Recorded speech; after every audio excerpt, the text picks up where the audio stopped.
नमस्कार, मी पंजाब डक. आज आहे 15 मे 2026. आम्ही जात आहे वैजापूरकडं आणि वैजापूरकडे जात असताना महाराष्ट्रातल्या शेतकऱ्याला अंदाज देणार आहे. तर महाराष्ट्रातल्या सर्व शेतकऱ्यासाठी सर्वप्रथम आनंदाची बातमी की मान्सून मध्ये 17 मे ला अंदमान बेटावर दस्तक देणार आहे. म्हणून ही सर्वप्रथम महाराष्ट्रातल्या शेतकऱ्यासाठी आनंदाची बातमी. 17 मे ला जर मान्सून अंदमान दस्तक दिल्याच्या नंतर ते काय होणार आहे, 26, 25, 26, 27च्या दरम्यान 27, 28च्या दरम्यान तो केरळ दाखल होईल आणि तिथून पुढचा प्रवास होईल. म्हणजे असं करत करत जूनच्या पहिल्या आठवड्यात म्हणजे महाराष्ट्रामध्ये आपल्या मान्सून येण्याची शक्यता आहे. म्हणून हा अंदाज सर्व शेतकऱ्यांना लक्षात यायचा. म्हणजे सांगायचं झालं तर 17 जूनला मात्र अंदमान बेटावर मान्सून दस्तक देणार आहे. म्हणून हा अंदाज सर्व शेतकऱ्यांनी लक्षात यायचा. शेतकऱ्याला सांगू इच्छितो की आजच्यानं कंप्लीट 22 दिवस पाऊस राहिलाय. तुम्ही शेतीचे कामं करून घ्या, कारण की मान्सून आणखीन 2 दिवसानं 17 मे ला मात्र अंदमान बेटावर मान्सून दस्तक देणार आहे. म्हणून हा अंदाज सर्व शेतकऱ्यांना लक्षात यायचा. आजच्यानं कंप्लीट 22 दिवस पावसाला शिल्लक राहिलेले, म्हणजे पाऊस 22 दिवस आलेला आहे. म्हणून शेतीचे कामे करून घ्या, म्हणून हे देखील सर्व शेतकऱ्यांना लक्षात यायचं. तरी पण तुम्हाला सांगते, ह्या मे मध्ये जवळपास आज आहे 15 मे त्या 30 मेच्या दरम्यान काय होणार आहे, दररोज राज्याच्या काय होणार आहे, विविध भागामध्ये म्हणजे सगळ्यात जास्त पश्चिम महाराष्ट्राकडे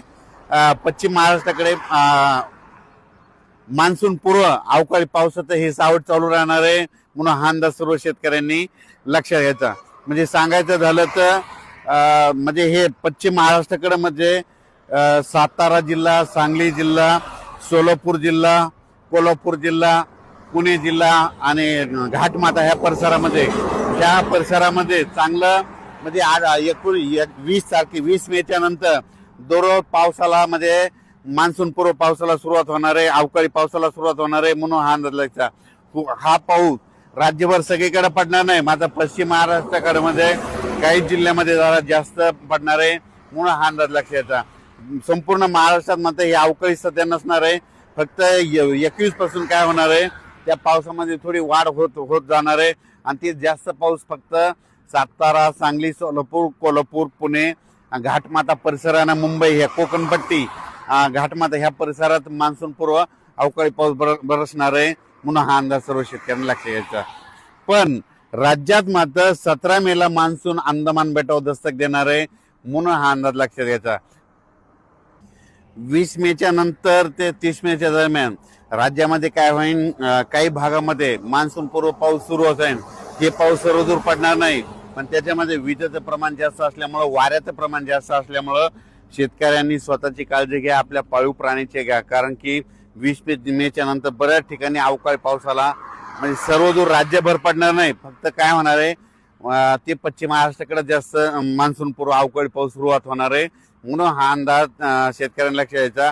त्यामध्ये वाऱ्याचं प्रमाण जास्त आहे.